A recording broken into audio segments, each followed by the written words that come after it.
Bitcoin is not just a new way of transferring value, it's something that can truly transform our society for better. The fiat system is not only keeping us poor, it's also contributing to the extremism and dangerous political movements. Current governments should never be able to create money, and Bitcoin prevents them. Hi, Juraj. Welcome to the podcast. Hi, thank you for inviting me. So let's start with our usual question. What was your orange pill moment? My Orange Pill. Well, I used to work as a financial manager, as a CFO for my previous employer, and in this position, I was required actually to investigate what's going on with Bitcoin.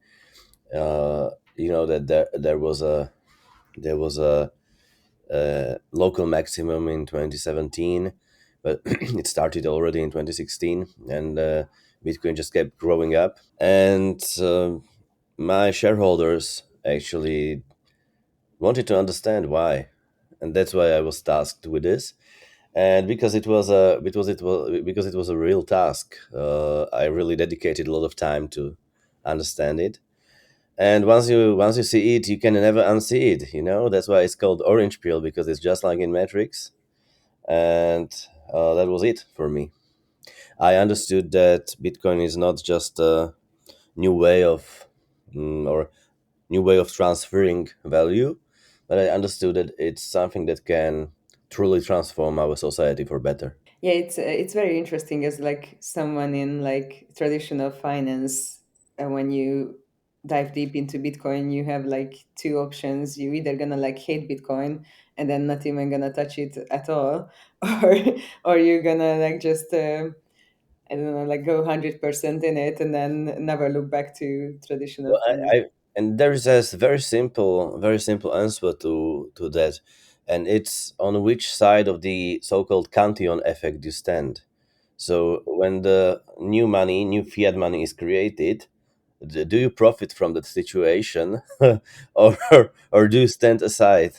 And if you tend to profit from that situation, working in banking or wealth management or family offices or whatever, when you profit from this situation, that assets go up and labor keeps on the same level. So if you profit from the situation, you will never see the incoming challenger as a friend. You see, but if you stand aside, and if you see like you need to work more and more just to get house or just to buy some stocks, then you understand that something is terribly wrong. And what do you think about like how did this or like how did going into Bitcoin affect your view on inflation in general or like in fiat currencies? Oh, completely changed my ideas about everything. I knew there was this Austrian school of economics because I studied economy as well as a part of my international relations degree. But I never really paid attention because everything around us is based on Keynesian models that the government should keep spending, so it stimulates the global demand, and that's how the supply keeps going. And this is the axiom that we all as economists used to have in our heads. And then after this orange pill, I started to think about it again and see the arguments of what is actually all going wrong when we do this. Then I really understood that stable money supply, predictable in every way, and no manipulation of interest rates would be really best for everybody, and we would probably not have this level of financial crisis anymore if this worked in this different way. Of course, there is always the economic cycle. uh, Sometimes the demand and supply are not in a balance, but the amplitude of the troubles we have, oh my God, that's just maybe tenfold, just because of the financial system. And yeah, I came to understand that this not only has to change, but the change is also coming and inevitable because the because of the indebtedness all around. Yeah, like where is the end of the fiat system, or like where is the end of the loans, or like we are indebted to each other, or like every country is indebted to each other, but then who are you paying it back to? And then where is like the ceiling of the debt? Oh, no, well, there are answers to this question. Obviously, we are not indebted to another planet, luckily. So we are indebted to each other, but this means the indebtedness is just the other side of the over inflation of overvaluation of the stock market, of the bond market, and other assets like real estate. So once the debt collapses, as it will, or maybe it won't because the inflation will just devalue it in a time. But if the debt collapsed, we are really not far from it. Then the valuations of the assets on the other side would collapse as well. So it's not only indebtedness; it's also wealth, and the wealth is just fictional, just because of this. So imagine the unrealized losses of American banks, even unrealized loss of Fed uh, is incredible just because of the interest rates moving up and down. So yeah, we are sitting all on a ticking time bomb, and we'll see. In my mind, it is not going to collapse, but we are going to see periods of higher inflation, and the inflation induced during the Corona times uh, was just probably something to for us to get used to. But I think there will be time when we can see the inflation in over 10% for a prolonged period of times in fiat currencies, and everybody should get, or the people who will get into Bitcoin, Ethereum, and safe crypto assets, those people will become the new elite, new rich class, whereas those who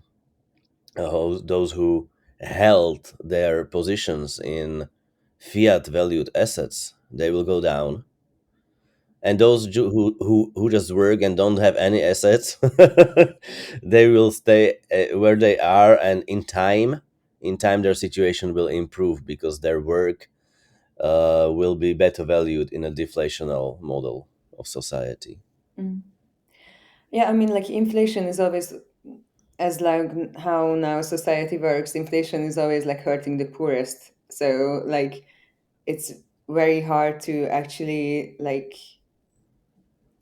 make a system, or like make some kind of content that is easy for everyone to understand why they are hurt by inflation and what is inflation exactly, and then how can they be shielded.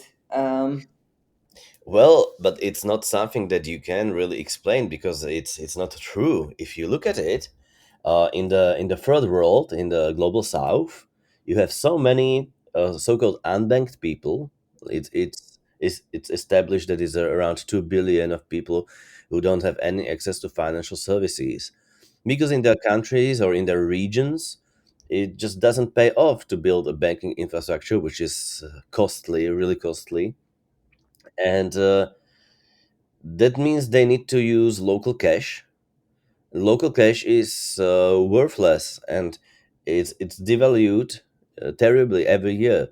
So if you live in India and you just have local rupees, you can be sure of the inflation between 10 to 20 to 30% every year, which means your money have no value after 5 years, and even year to year comparison is terrible. So you will not stuck it under your pillow. It's risky anyway. In the slums, you can get robbed easily. But if you do, you lose value. So you cannot save. If you cannot save, you can't invest, if you can't invest, you can't break the cycle of the poverty. So these people are just held as a how you call this, uh, if you are kidnapped, they have been kidnapped by the system and they are held hostage. So it's terrible, and in some countries it's even worse than in India.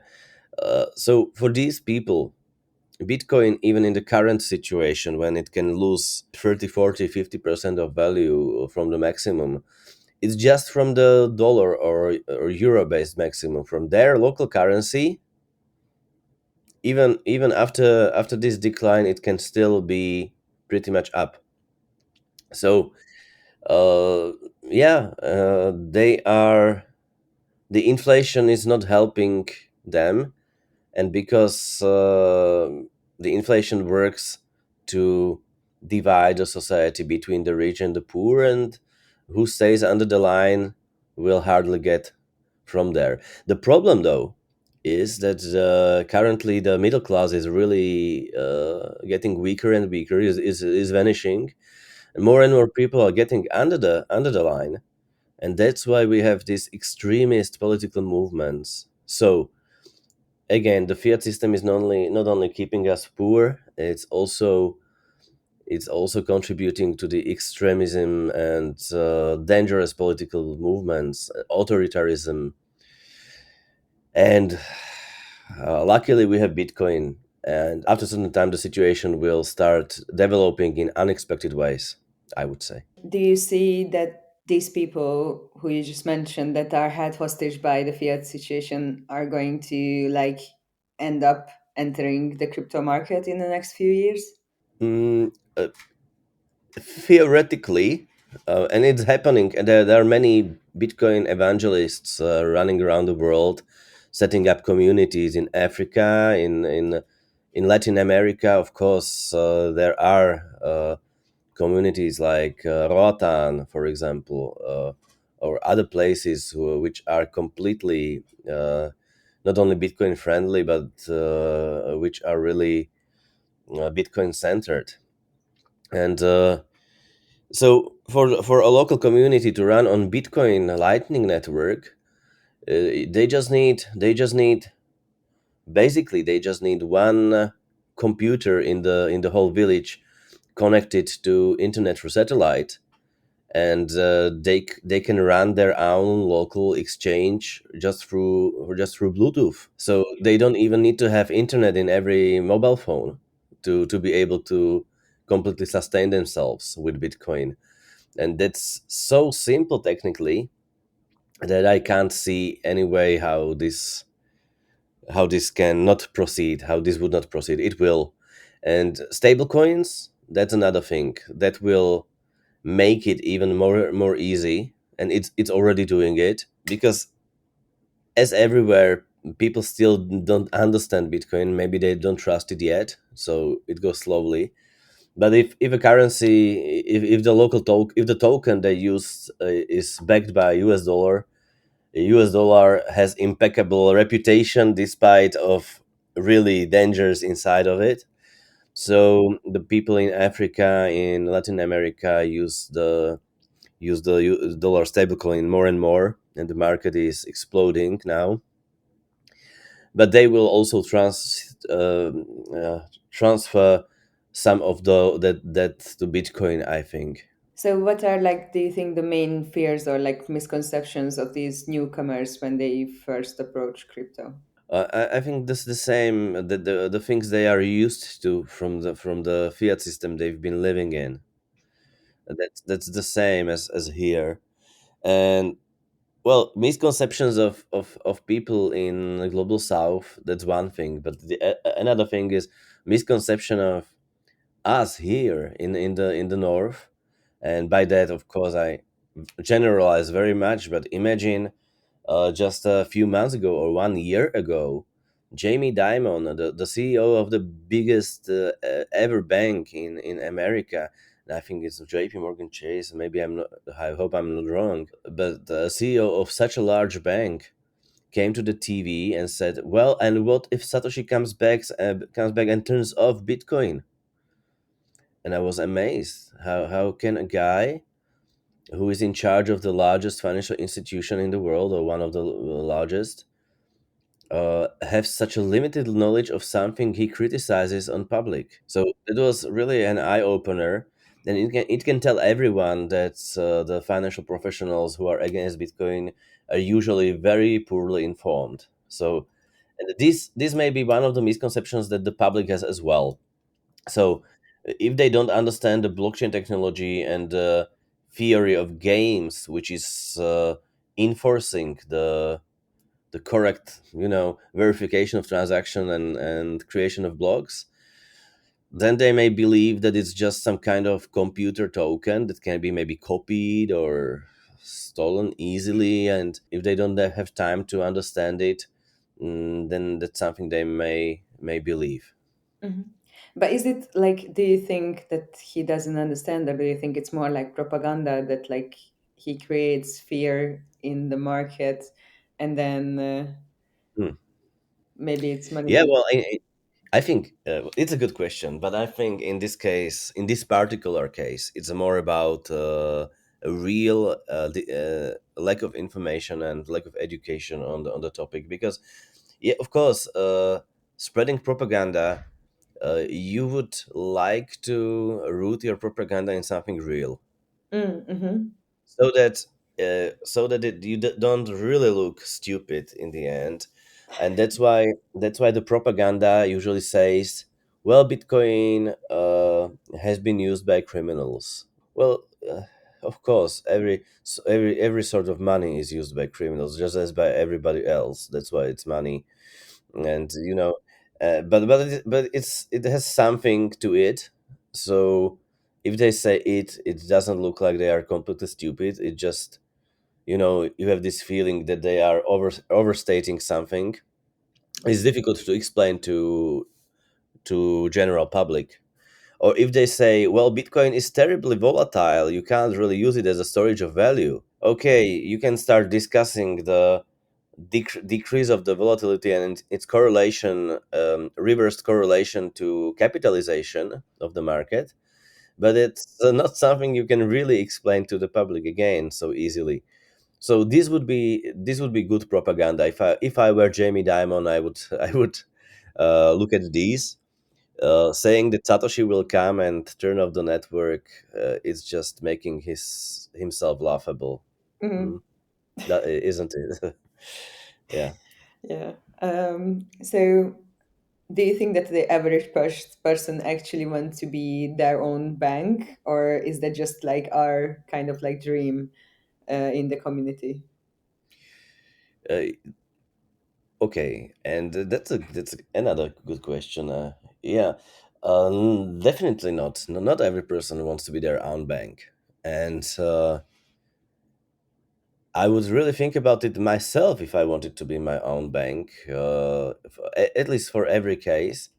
No, what is important is that you have the option to be your own bank, and you can keep at least some part of your money by yourself, and that gives you sovereignty, that gives you autonomy, that gives you the strength to resist, even in the authoritarian regimes, like in Belarus, for example, or countries where you can't be really sure of anything.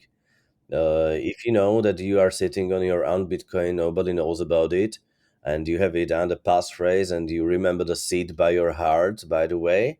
So then you have some trump card in your pocket in case you need to leave the country. You don't leave it with empty pockets with nothing, because if you just keep local money, it's nothing. If you take gold, somebody will take it from you on the way. So yeah, it's good. But under normal circumstances, most people will not want to be their own bank for most of the time. And it's logical, because you don't want to be your own carpenter. You don't want, sometimes you don't want to be your own driver if you go celebrate. So it's natural for us to rely on the experts. And we don't have the necessary consumer habits to be our own bank. So people really need to change the thinking and how they behave in regards to the seed phrase and how they store it safely. Um, what do they do if they die? I mean, well, That's probably nothing. what what what I will happens? answer that. Not really. What happens if they die? How is their family going to get those bitcoins? But if you do these precautions, well, then you need to say, and what if I don't die? How do they not use this option? Mhm. So it's not easy, and that's why I think institutions, crypto institutions, make sense, and that's why I welcome the MiCA regulation, because it will it will separate the bad companies from the good companies, companies that are able to do the business in a very robust and safe manner, from companies that maybe worked dangerously. There are still companies, or there have been companies, definitely, that used to store customer funds on consumer grade gadgets like Trezor or Ledger, and that's something that they should not do ever, even if the institutional wallet costs something, couple of thousands per month. It's the only way how you can really sleep safely, and your customers too.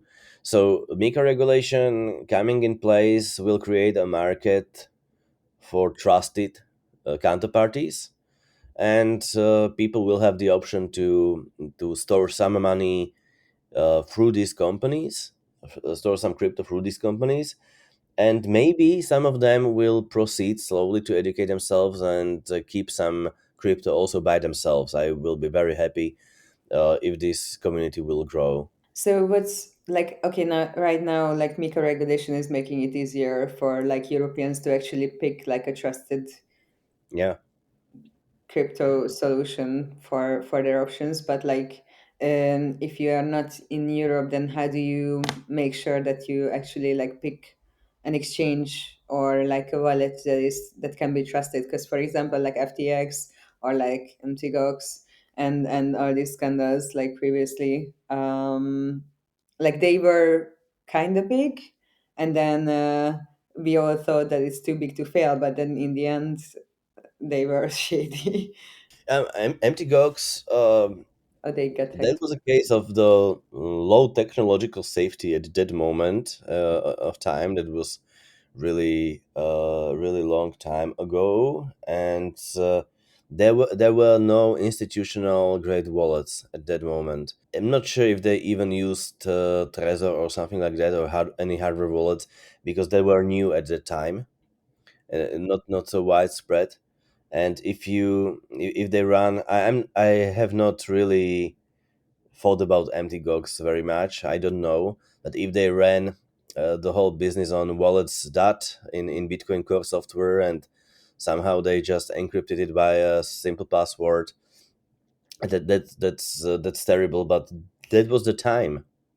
Such was the time. FTX is a completely different question. It's once I saw that an exchange that is maybe half a year old uh, is buying this Florida big basketball arena to have their name really on the biggest brand in the arena. I thought to myself, oh, something is not adding up, and for example, we as a company did never we never included the FTT token um, to our portfolios, even if we, for example, had the Binance token. FTT was always considered a bit suspicious, and yeah, the caution turned out well. So if a company is able to spend so much money in advertisement, and you don't see how they could grow so much, then it's suspicious. But not many people can really recognize it. I can see that. So I believe the whole world will have to follow the European lead in regulation somehow. We are called the regulation superpower, which is sometimes not meant really well, Mm-hmm. and it's also not always so well. And we are definitely then lagging in technologies, in innovation, and in many other aspects, in startup funding compared to the US and to China. But at least there is law and order, and that's not bad for the consumers and for the stability. And if you look at it, in the end, in the Europe, it's one of the best lives on the planet. Maybe there are countries like Uruguay where you live better and more free and less regulated. But all in all, I wouldn't like to live in the US. I wouldn't like to live in China for many reasons. So Europe has its own way, and in this case, I think the whole world will have to follow, because without having a strict rules on who can provide crypto services and in which way, it would be very difficult to protect the customers. And if crypto gets big, then it's becoming a nationwide issue always. So yeah, I think this will happen everywhere, something like in MiCA. Mm-hmm. So like yeah, MiCA is or like MiCA's regulatory approach is bringing more structure into crypto in Europe at least. But do you see it more as an opportunity or an obstacle at the moment? Because I know it's gonna be like easier for the customer to pick like a trusted partner, but like for as a company perspective, what do you see? First of all, it's very complex. It's been well written on by and large, but not well enough. There are still some landmines hidden in the regulation, which are simply grammatically wrong, and it makes it very difficult for the companies to fulfill the obligations. Just one example. There is a clause that defines how you calculate the so-called prudential reserves, which is a reasonable requirement. It tells you that you as a company need to have certain amount of capital, working capital available all the time, and you should not fall under that prudential requirement. And if you do, it's something it needs to be solved together under the supervision of your local national bank, and that's how you don't go bankrupt and you don't get into big troubles. So prudential requirements is a good thing for business, and normally it's calculated like 25% of your fixed cost of the last year, or last 12 months. And let me say this, um, in capital markets or in banking, fixed cost means fixed cost. But for MiCA, the gentleman in the parliament and in the committee defined these fixed costs as all your cost. All your costs, less those that are paid from the profits. That means they included all variable costs, marketing, even financial costs. And if somebody really wanted to interpret this in a silly way, they could require low margin businesses like OTC markets to have 1 billion of capital available just to make 5 million in profits. But yeah, so that's obvious nonsense, and there are still some ways how to go around this, but each company needs to figure it out. Nobody will tell you the secret, so it's a competitive situation, and there are more such landmines in the regulation. Anyway, speaking about bad things, there are also good things, which I feel are more like an opportunity for us, and that's not that less companies will get into the market. That's the one thing, but the requirements of MiCA are reasonable. I mean, the capital requirements, the personal requirements, the process requirements, the separation of your assets from client assets, and the processes how to handle this. That you really need to keep everything tidy every day. So if you incorporate all these requirements into your processes, your company gets on a completely new level. The biggest problem of FTX was that they didn't tidy up, and the other one was they were investing customer funds, of course, but they didn't even know how many companies they have in the structure, how many employees, how much do they even earn. They ran the company like a bunch of apes from the rainforest. Incredible.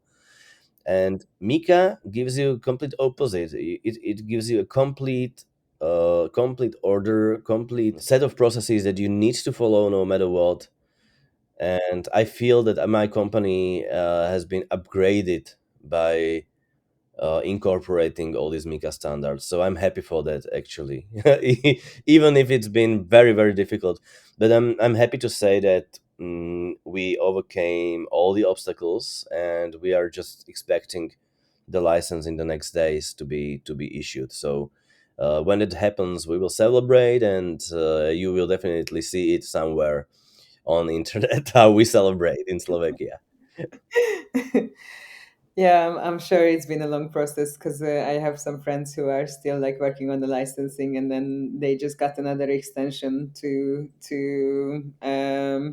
go through another pile of requirements. So, Well, it's been thousands and thousands of pages, hmm and not only pages, because these pages need to reflect the reality of your business, hmm technologically, from process perspective, personal perspective. So you really need to rebuild the company in on a qualitative new level, and you need to describe everything, document everything, and that's what you need to give them. And they will take their time to read it, and they will find each mistake, each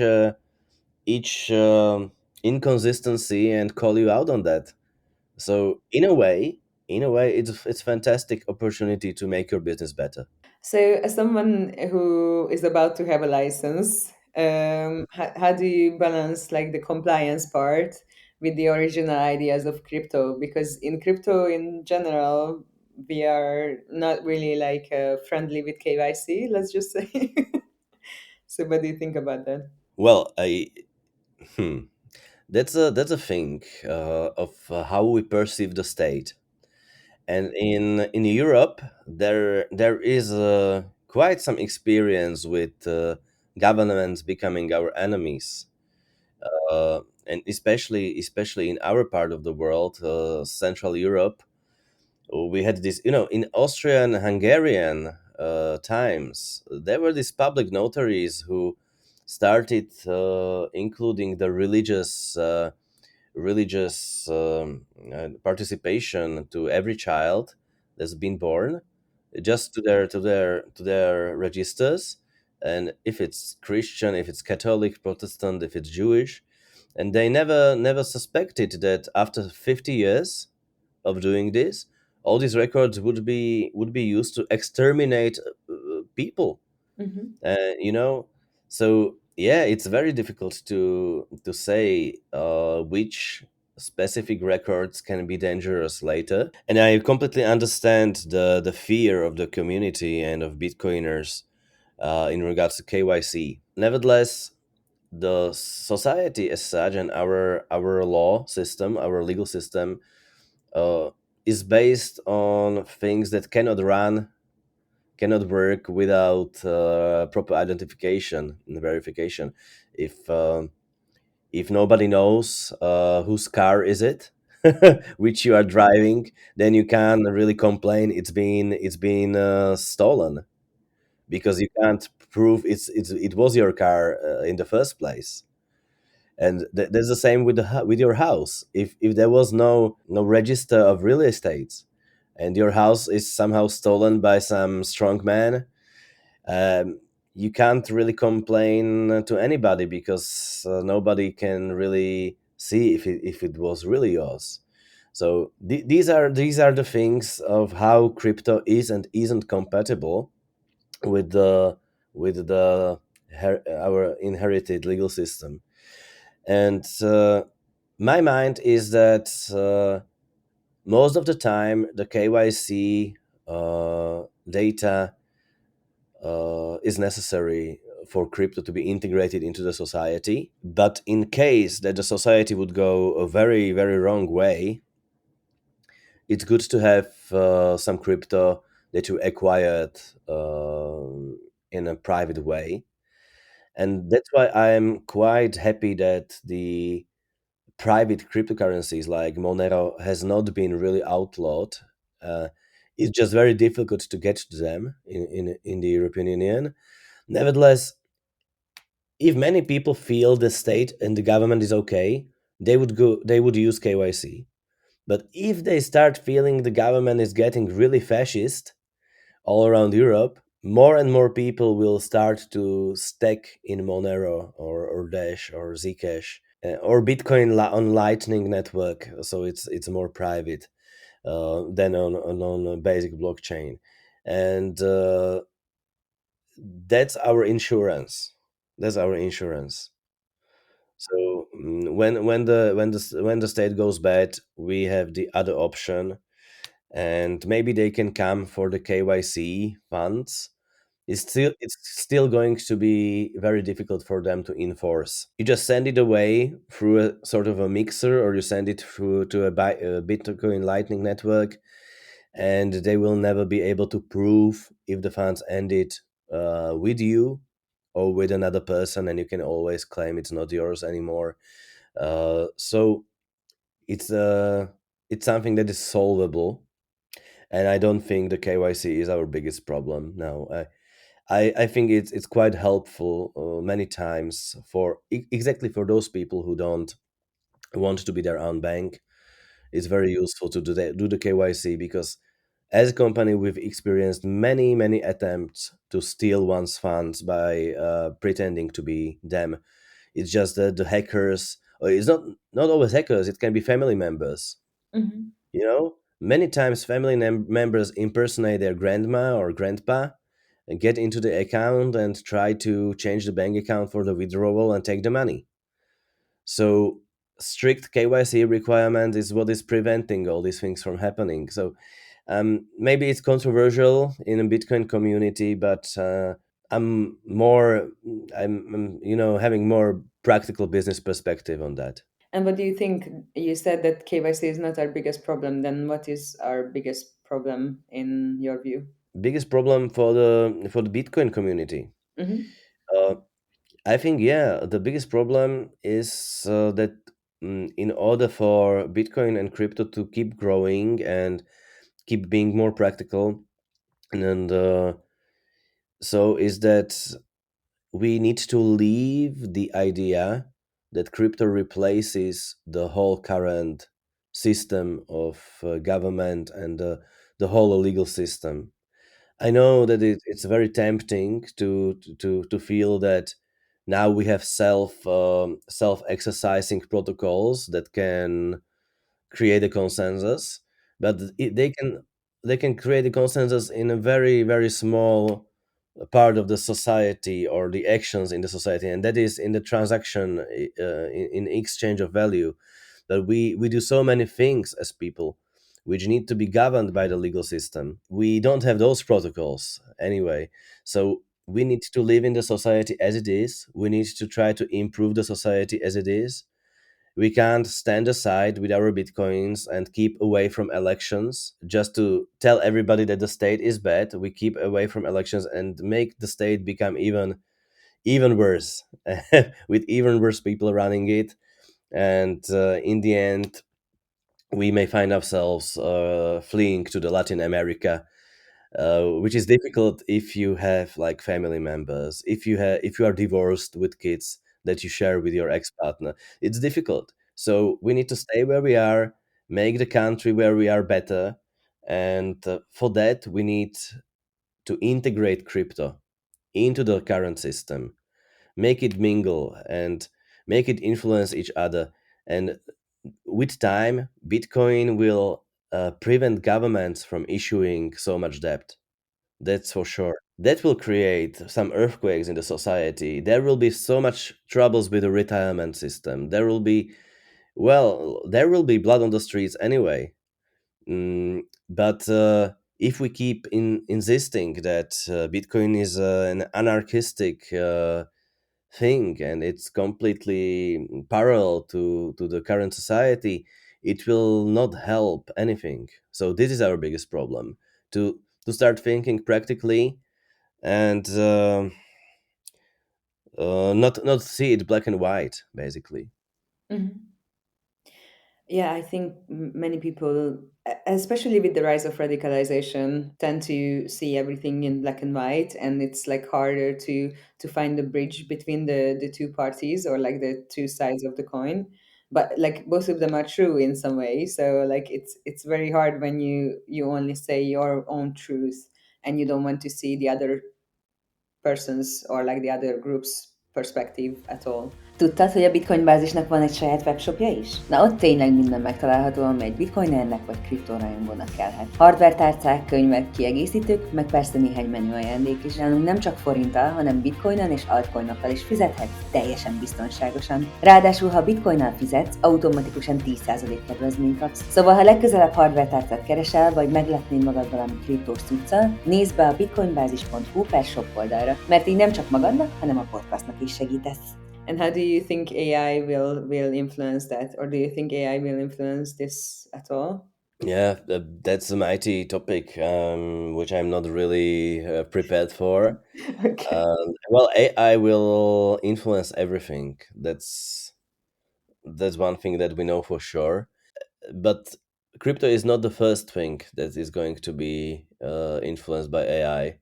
So I think more other more practical aspects of human life, like how we learn, how we do our work, who does the housework. If you see how Tesla Optimus robot can fold the laundry, and it should cost just $25,000, then you tell yourself, well, it would be nice to have one at home. May you know so many other things will be influenced. How crypto is going to be influenced, I cannot say, but I don't I don't think fundamentally, because crypto in itself is a fundamental change from inflationary economics. By the way, I think that the government's right to create money is something that is morally so wrong. It comes from the monarchies, comes from Middle Ages, and older times. Current governments should never be able to create money, and Bitcoin prevents them to do it, and will prevent. In 10, 15, 20 years, government will still create their own money, but it will have to be pegged to Bitcoin in some way, and they will have to keep the Bitcoin as reserves. So we are going to the Bitcoin standard. No amount of AI and no army of robots is going to change that. Yeah, probably it was a mistake, or I mean, definitely probably back in the days they didn't see it like that. But today, in hindsight, we know that like letting go of the gold standard was kind of like a mistake, and that was like the first step how we rewrote the people's idea about money, or like how they But use money. you know why? I think they let go of gold standard completely because of war budget requirements. Because Mhm. it's 60s and 70s, Vietnam War, and during the Vietnam War, US lost the ability to convert gold in the given ratio to other banks, other national banks, and that's why they decided to do this. Maybe they didn't really understand all the complexities of what's going to happen. Maybe they did, because it benefits the high class of top 1% owners. But if they really understood it when in 1971, then I have to say, well played, well played, because the system enabled the rich stay rich and the poor stay poor in a mighty way. Mhm. So I don't think they really understood all the complexities, but they just wanted more budget for their war machine to go on. Yeah, and as you said earlier, you believe that like crypto will create more equality, or more forms of equality in our society in the future in general. Well, look at the amount of time you need to work just to get a house, to earn for a median house, not something big. Hmm. Yeah, in the US, in 1971, it was 2.5 years for Hmm. median male income.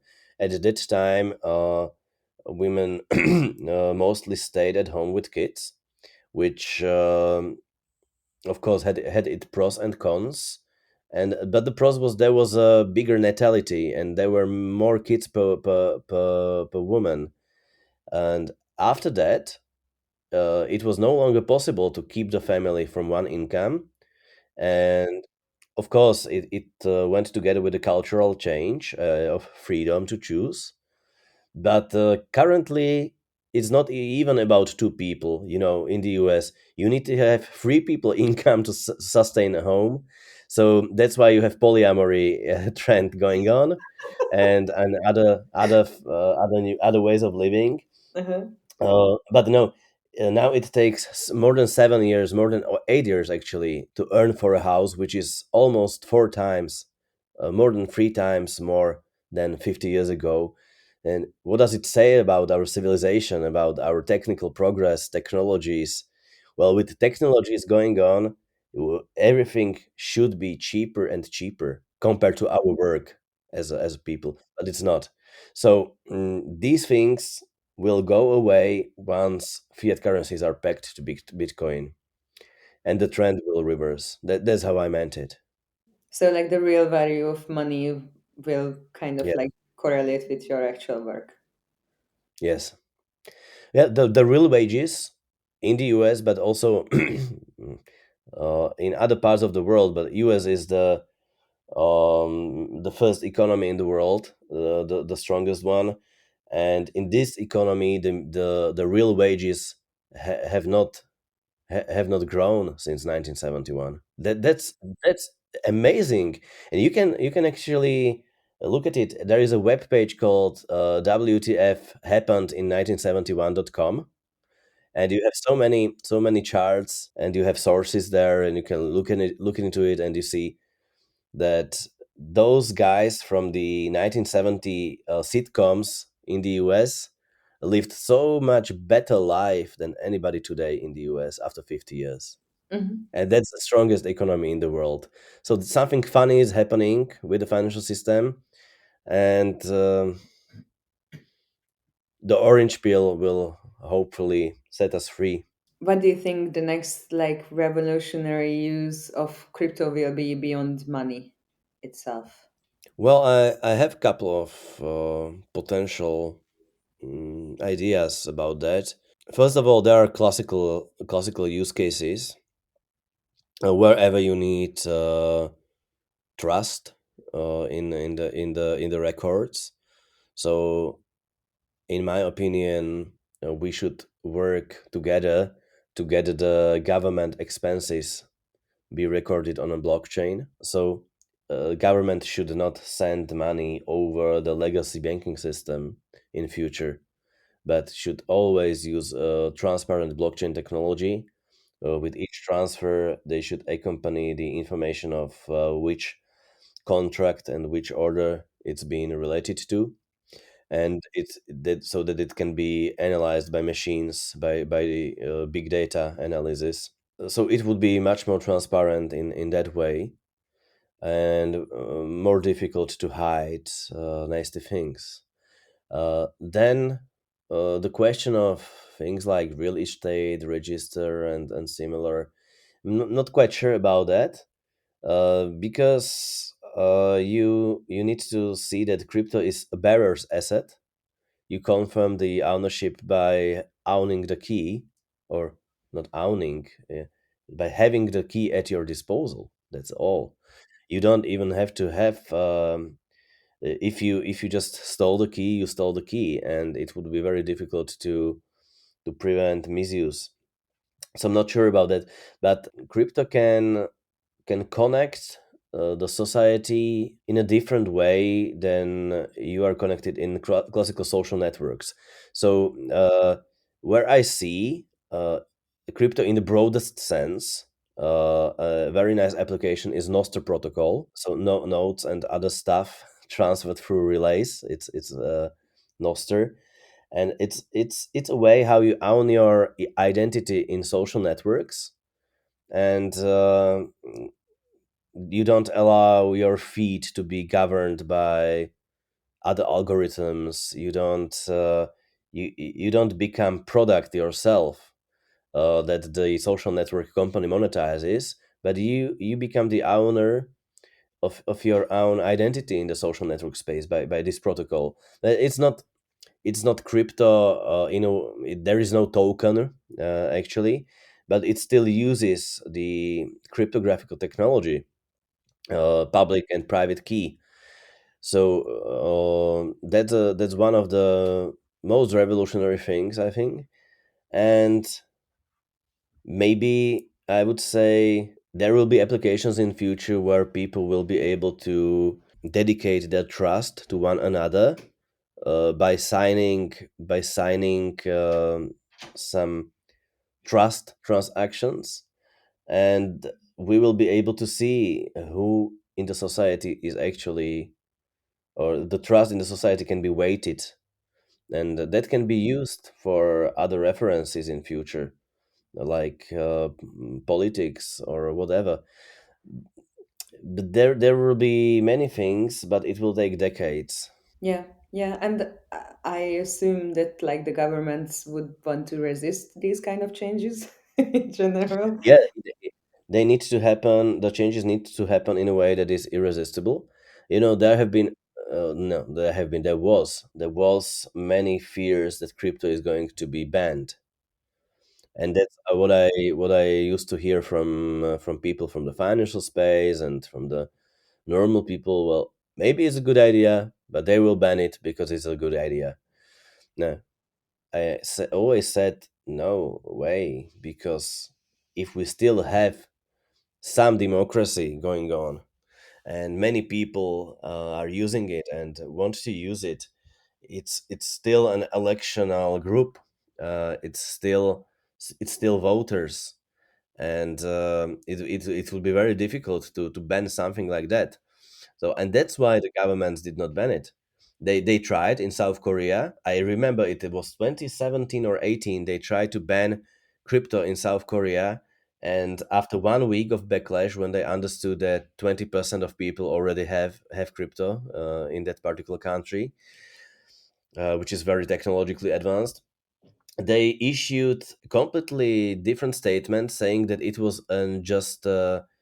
just an idea of one particular person in the administration, and that the person have been fired for acting not within the frame of their competencies, and everything went back and it was silent. And this is what would happen if they try to ban crypto. And now that crypto is there, they cannot ban it. They will, and it's going to be standardized now with MiCA regulation. It means that the governments will be forced to create currency reserves in crypto. They will be forced in 5 years. Now, maybe you heard in Czech Republic, this is the first case in the world. The Czech National Bank has created a testing portfolio worth of $1 million, not much. Anyway, it's a testing portfolio of crypto assets, including Bitcoin Ether, some real world assets tokenized, and they discuss including it into the currency reserves. And in order to discuss that, they had to understand if European Central Bank can ban them from doing it. And their legal analysis said, no, European Central Bank can't ban Czech National Bank from having currency reserves in Bitcoin because they are not part of the eurozone. Oh, okay. Imagine that, and that's a fierce fight and discussion between Czech National Bank, which is very pro crypto now, Mm-hmm.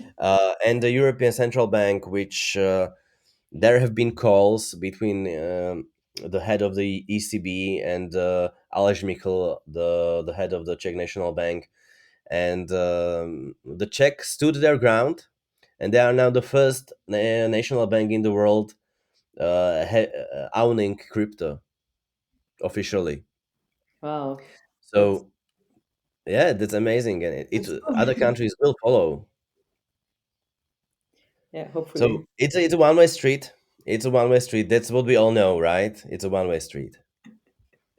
Yeah, I mean, like, so right now there are many currencies that are actually like playing around with like representative democracy in general. Because, for example, like Polkadot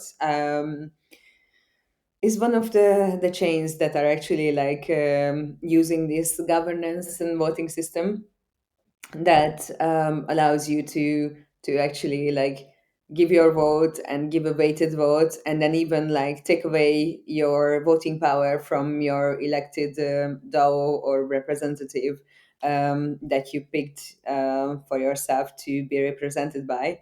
So I don't know, in the future it would be, for me at least, like ideal if my local representative doesn't vote in the way that I'm comfortable with. I could just like take away their power and I would say, okay, now I'm actually like giving the power to the other side that I am agreeing with in like certain referendums on like in certain decisions or like how they are Well, spending the money in the community. imagine that we don't have one elections every 4 years, but there's a continual election. So you need to you need to We are check not every so. morning if you are still in the position or if you have been removed by your constituents. So it would be a tough life, but I can see that something like that would be very interesting because it would completely change the way how politics is being done, uh, the way of the campaigns being run, and so on. Yeah, so it would be amazing. But speaking of that, there is a Czech billionaire called Karl Janeček. Maybe you know him, maybe you don't. It's a fascinating figure, for me at least. And this person created a new election method called D21, which says that you should not vote for one person or one party. You should vote at least for two from first place and the second place, and possibly cast one negative vote. So that's why it's 21, two positive, one negative. Potentially, you can also, maybe it can be different, like three positives, one negative, which would mean that the politicians that try to polarize the society and demonize the other side would would be dismissed because they would create as many positive votes as negative votes. Um, but the politicians who would be calm, who would stay somewhere in the middle, being reasonable for everybody, those would be elected from the second place and would get to govern. So instead of extremists getting the government, the middle opinions and the opinions that are acceptable for the most of the society would get to be in power. So I very much love this idea.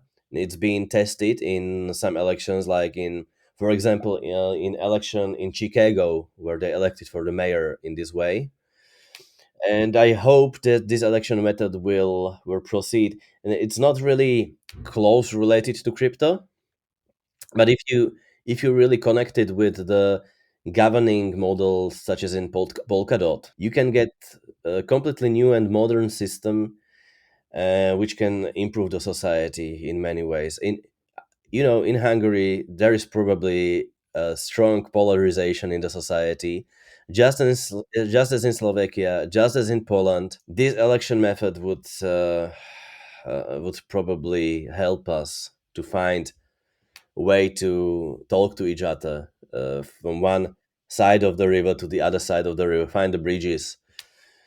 But it's all part of the changes we need to go through, and Bitcoin and Ether.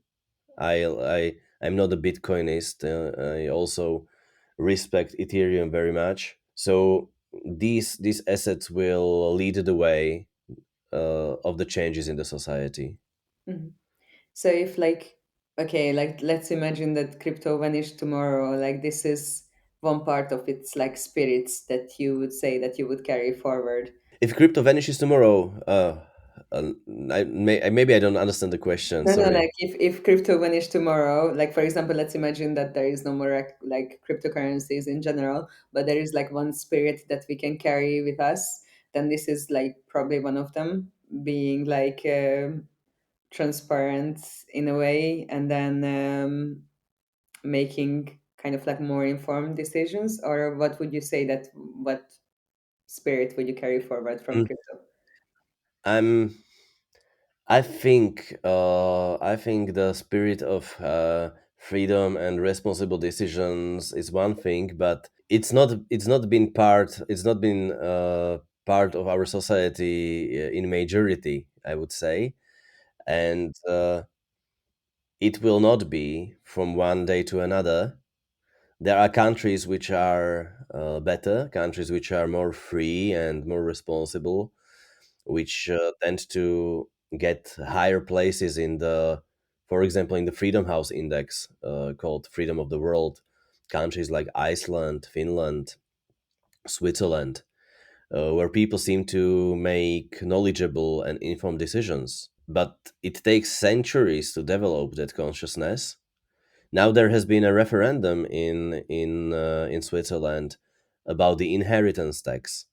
The local left community uh, decided to propose that people who inherit more than 50 million Swiss francs would get 50% taxation on the amount on top of the 50 million, um, which has been refused by the public and by not less than 75% of the public. Hmm. Imagine such referendum in Hungary or Slovakia. Uh, Yeah. yeah, Yeah. in my country, people will happily vote for it just to take the money from those bloody rich, not Mhm. understanding that they would be killing their own country. And if the rich people leave the country stays in so much worse situation. Mhm. So in Switzerland, they were able to make the conscious choice. So it's a tradition that develops many years, and my idea is that it's actually a number of years from the last or since the last war in your area. The last war in Switzerland was war against the Habsburgs, somewhere in the time when Switzerland actually was created as a state, as a confederation, many centuries, several centuries ago. So people had the ability to develop traditions, to get rid of trauma, to develop healthy minds and lifestyle. Whereas in our region, the war is like several times per century. So we live in the most happy period in this region for a long time. Otherwise, Second World War, First World War, communist regime, and so on. Very difficult for people to develop this responsible and informed decision making process. So I think crypto has another advantage. It doesn't require us to to have this kind of social responsibility because it creates a mechanism, the consensus mechanism, which punishes you if you do wrong decision, rather than transfer the punishment to another party, like in current financial system. And this is something that can help us get more mature and more adult in our decision making. And you will probably not spend a lot of money, lot of hashing power to create a wrong block on Bitcoin network, because you are just throwing money out of the window. And this is what I love about Bitcoin, that it self enforces the rules. and all in all, you don't even have to have more than 50% people good players. Even if you have 60-70% bad players, it's still going to work, unless they coordinate. But bad actors do not coordinate so well because they tend to their own interests. So that's amazing. Even if you have more than half of the people in the network potentially bad players, it's still going to keep them in check. And if we could take this spirit out of that and apply it everywhere else, that would be good. So, like, let's talk a little bit about like Fumbi network as well. Can you tell me about like what you do? How did you come up with the idea? And then, yeah, let's start with that. As I said, I used to work as a CFO, as a financial manager, not in the traditional finance sector like in banking. I worked in other area of like internet businesses. But as I said, I got the task to understand.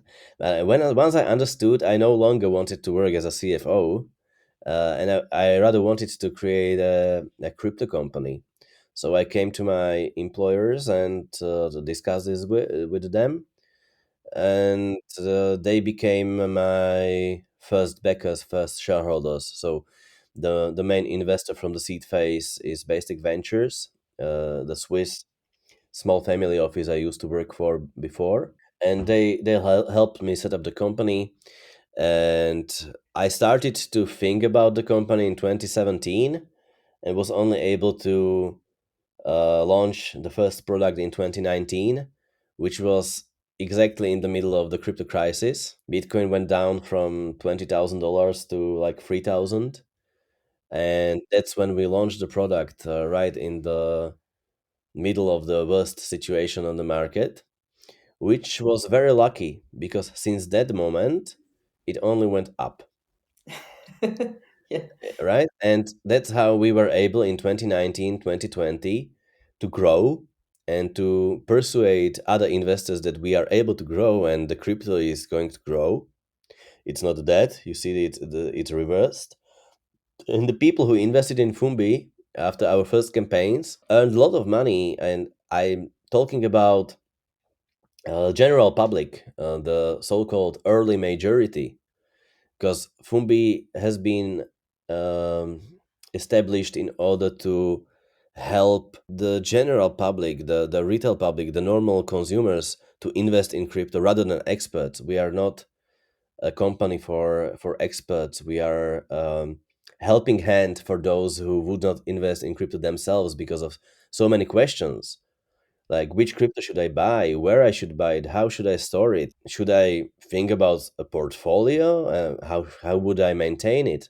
So all these questions are questions that we solve for the customers, and that's why our first customers have come from the areas completely different than other companies who serve crypto experts. And even we had among our first clients even 70 or 80 year old people, not many, but we had. And then these people made a lot of money on the first crypto growth in 2019, 2020. And our brand in Slovakia has become a love brand. So there was a time when almost 20% of the people knew our brand, and we still were not able to promote our company on Facebook and Google because you know that social networks block crypto companies. Yeah. We were not able to get a Slovak bank account. Oh, yeah. Uh, Yeah. then we raised our Series A in 2021, a very small Series A, just 1.5 million euros, Mhm. and we tried to get into Czech market and Hungarian market and Polish market.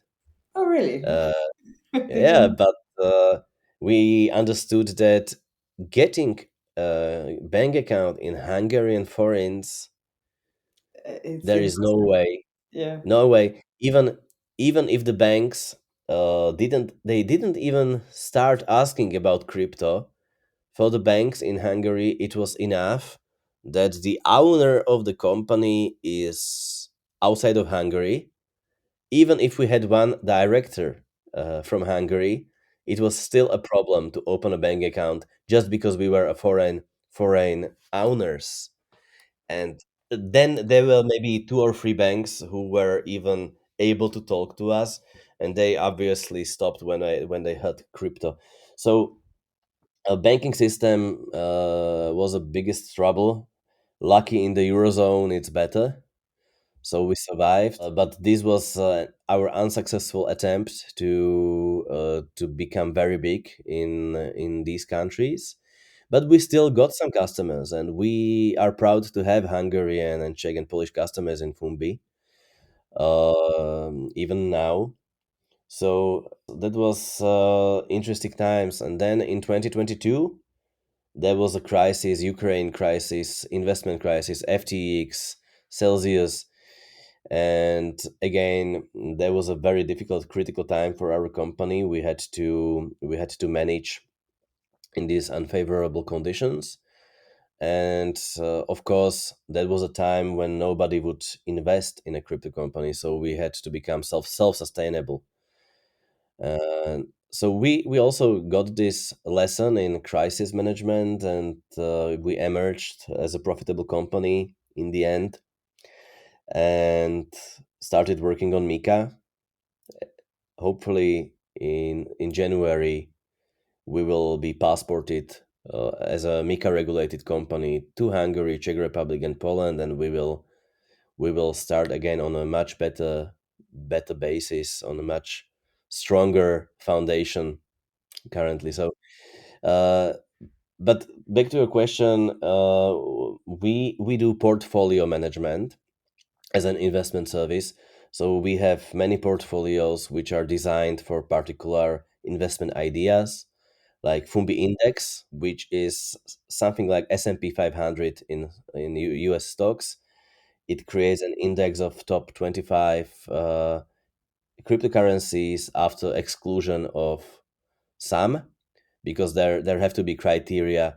We don't in Of course we don't invest in stable coins, or we don't invest in cryptocurrencies with low liquidity, or and so on.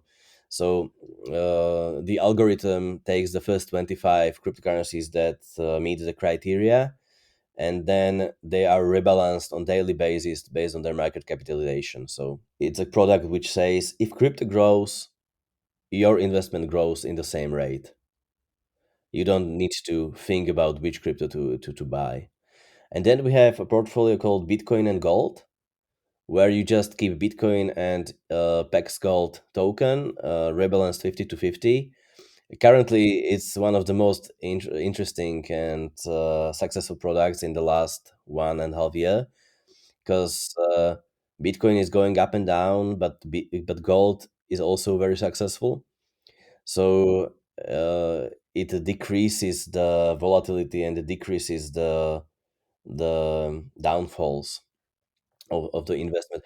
And other portfolios which are for more advanced people, like meme coin portfolio, or a layer one portfolio of layer one technologies, layer one coins, layer two portfolio for Ethereum, a real world assets portfolio, so such things.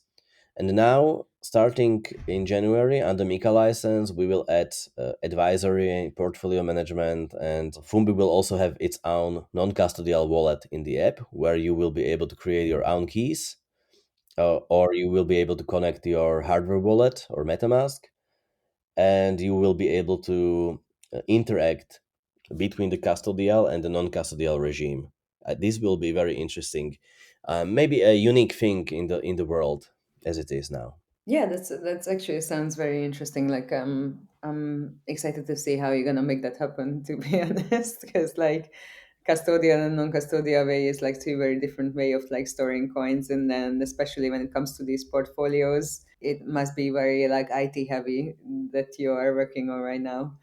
Well, Um, you are right. Sorry to interrupt. Yes, of course, when it comes to portfolios, managed portfolios, uh, those are not those are not the products that can be transferred up and down. But if you, for example, just buy Bitcoin in Fumbi or Ether, if you buy Ether in Fumbi, we also help you stake the Ether through Fumbi due to inbuilt staking capabilities in Fireblocks technology.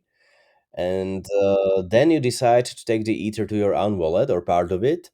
Then you can do it in one click.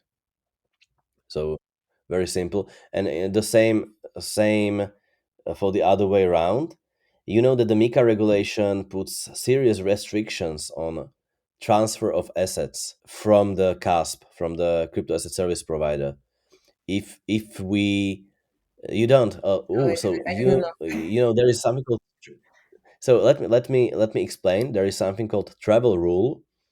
If you transfer crypto assets based on the instruction of your client to an address that is managed by another crypto asset service provider, you need to accompany that transfer with information, name, surname, address, related to that account. But your problem is, as a crypto asset service provider, you don't know where the asset goes. You can't really verify 100% if the address provided by your client is a self-hosted wallet or if it's a wallet managed by another CASP. Maybe you can do some blockchain analysis and see if it's Binance address or whatever. But if it's not, it's still no proof that it's not some small CASP, that it's not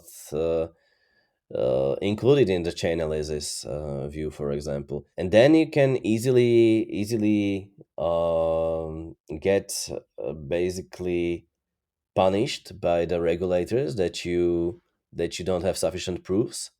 So what we did, we incorporated wallet inside of Fumbi, where you need to generate your own keys, or you can connect some hardware wallets, but you need to verify your ownership by signing a message on the network, and then and only then we will transfer the crypto assets from custody to this wallet.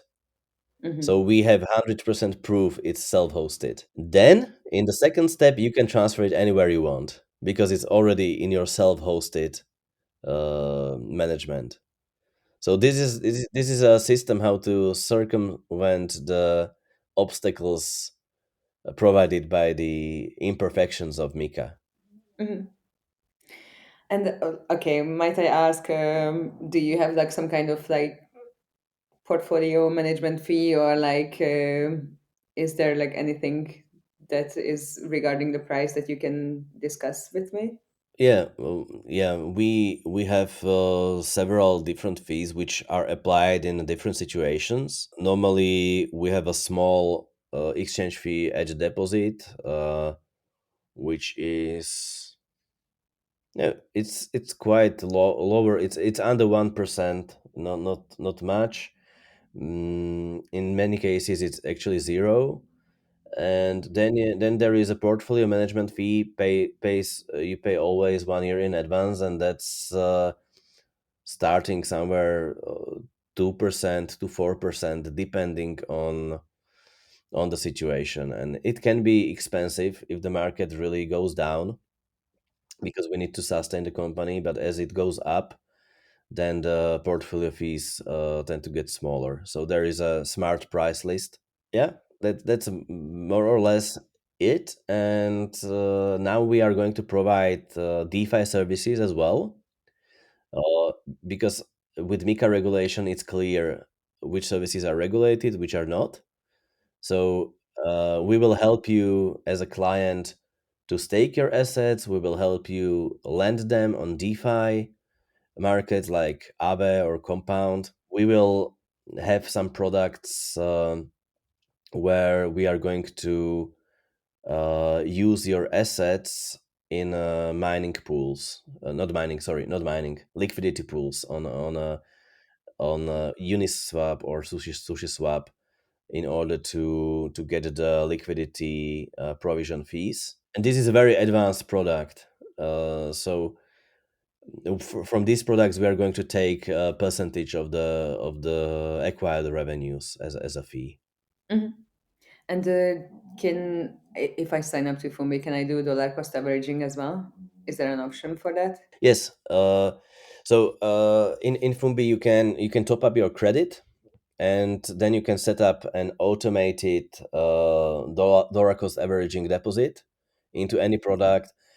For example, you buy credit for 500 euros and you decide that this is your quarterly budget, but you want to buy Bitcoin every day. So it's going to be, I don't know, I know every day because the minimum is 20 euros per transaction then, but every week, let's say, 20 euros every week, and it just goes on and on automatically. Yes. Mhm.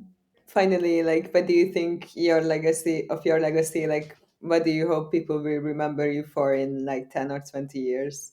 Well, I believe in the concept of ikigai, a Japanese concept where you don't want just to earn money. You don't want to just do something you like or something that is useful. You want to have everything and to be just in the middle and find something in your way of life that will be just as useful to mankind and to your clients as it is to you and other shareholders, and it will keep you having fun and making money at the same time. So I think that should be my legacy, and that's what I tell to my kids, that it's not important to just earn money in any way, because if you earn money in a way that you don't like, in a way that is maybe dishonest or just useless, you start to feel it in yourself. The void keeps growing. So it's better if you do what you love, and it's best if you can combine it together. So do what you love, do what is useful to your clients, uh, be competent and earn money, and this everything at the same time. And this is something, if everybody find this sweet spot in their life, we all would be so much happier, right?